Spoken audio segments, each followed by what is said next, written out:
Right. Well, we have, I talk about the three traditions, the scientific tradition that fixes the broken machine. Right. And the great part about the scientific tradition is you're not responsible. Nice to pass it on to someone else. Well, hey, your cousin has a migraine. Your cousin is not responsible for the migraine. Right. It's just a broken machine.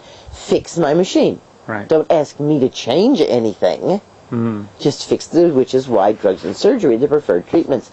And then we have the heroic tradition, which is a lot of alternative medicine, which says, you're totally responsible. You have a problem? You caused it. And you fix it. And you fix it. You're totally in charge, right?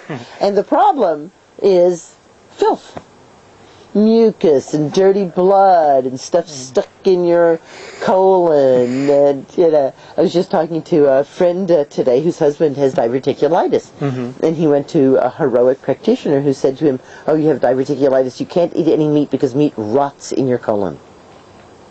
And she was talking to a gastroenterologist, a specialist in diverticulitis, and he said, well, I've operated, on thousands of people, he said, and I've never seen anything rotting in the gut. I've never seen a seed or a nut or anything in a diverticuli. He said, as far as I can know, those are silly superstitions. Yeah, it's like my colon hydrotherapist friends always try to convince me there's all this stuff that I have to get. Terrible stuff. Like, Ooh, I actually found an interesting precedent to this, or shall we say where this comes from. And you may know of the man's name. I'm a little shaky on this.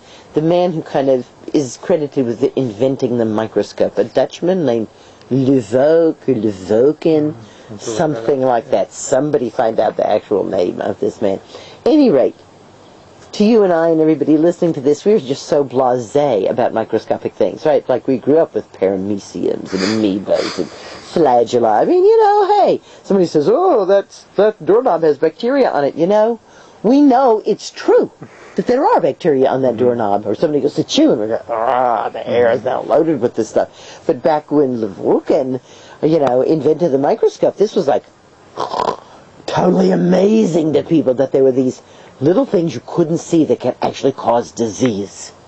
And one of his good buddies was a physician, a surgeon, and he brought over one day a piece of colon tissue that he had taken from a corpse. And they put it under the microscope.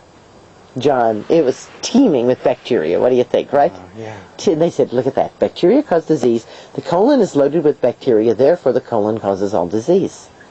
And this man actually wrote a treatise in which he suggested that in the future, all children would have their colon removed at birth, and therefore would never be sick.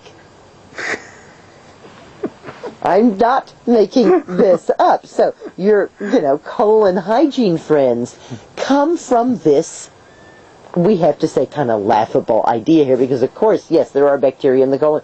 They're actually digesting your food for you and making sure the food doesn't rot in there. And then, of course, the third tradition, we have the scientific tradition, which fixes with that responsibility, the heroic tradition, which cleanses and makes you responsible, and the wise woman tradition, which looks at it more as a co-creation.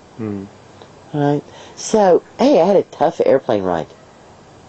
It's my choice as to whether I'm going to be all bummed out about it or I'm going to make it into a story. Right. So that's the co-creation there, right?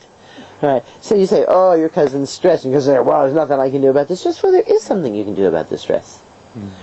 And one of the apprentices is saying, there's so many rules, there's so many things I have to do. I'm so worried. I said, well, let me tell you a little story here. I said, there's something that my daughter and I have been in contention about for decades. Justine? Yeah. And she's changed on that. And I'm treading very carefully around that. I would love to jump up and down and go, hooray, hooray, hooray. But I don't want to do that because I really care about her and I really love her. And I want to be very sensitive and careful about this topic. I said to the apprentice, I said, and I feel so alive and I feel so in my heart that I am being so careful. And she looked at me and she said, oh my gosh, she said, and I feel so resentful that I'm being careful. I said, yes. Yes. Truly. It's a co-creation. It may be raining, but I can choose. I can go out and play in the rain and say, well, the plants need it, or I'm going to go, grumble, grumble, grumble, raining on my parade. Well, my son said the other day, he said, Dad, isn't it great that we're waterproof? So the wise woman tradition heals by nourishing. The wise woman tradition says we're already perfect. We're already told that we're perfect. We're already told we're created in the image of the most perfect that there is. So my best guess is if we're already perfect, then all we have to do is get the nutrients we need, and we can be perfect. Now, perfect can also include having cancer. It can include having multiple sclerosis. It can include any number of things. Perfection doesn't mean without problems. And I think this is where the wise woman tradition is very, very different, because the scientific tradition literally defines health as absence of disease. So if you have a disease, you cannot be healthy. The heroic tradition defines health as absence of filth.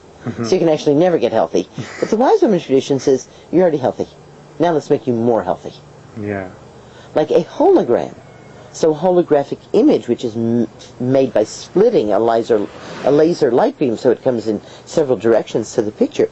If you cut a hologram in half, you don't get half of it, you get the whole thing, but more blurry. And you can keep cutting it in half, and you still have the whole thing down to the smallest piece, but it's blurrier and blurrier. So by this holographic understanding, I say, no matter how small a piece you have, you're already perfect. You're already whole, you're already healthy, and let's make you more perfect, more whole, more healthy. Because I've never found that people can really get to health starting from, I'm bad. And it's very difficult to get to health also, starting from, I'm powerless. Right. Which is the scientific tradition. We are powerless. It runs on fear. All right. The heroic tradition, which says you're bad, runs on guilt. And the wise woman tradition, which runs on pleasure. All right. Okay, you're just fine. Now let's get finer. Let's get fine. So,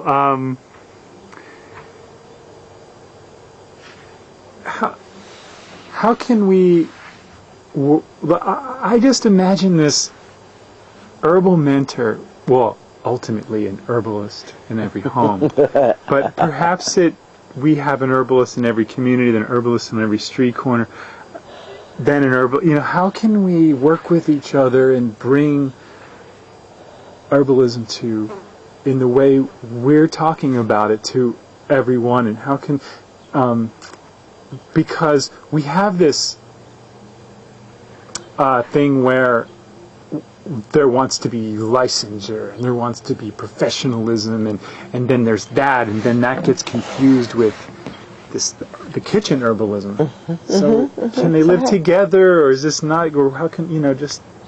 I have absolutely no problem with anybody who wants to get a license. Go get any of the licenses that are available. You can get an MD license, you can get a naturopathic license, you can get a massage license, you can get a chiropractic license. There's plenty of licenses available out there.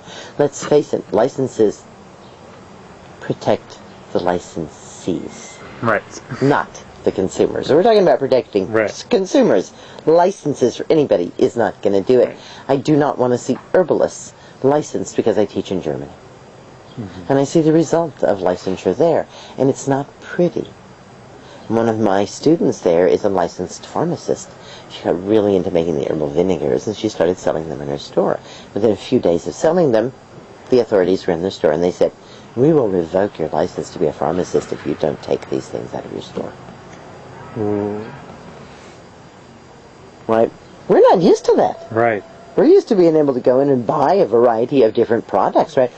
My understanding is that because herbs are legal in Germany, you have to get a doctor's prescription to buy herbs. Now, that wasn't exactly what I found to be the case, but it's my understanding that is how it is supposed to be. Isn't something like that supposed to be happening here at the FDA? Not that I know of. Okay. No, not really. And there's some... primarily labeling things that are going on with the FDA. And I'm all for labeling. I think people should have as much information Right. as we can possibly fit into a label within the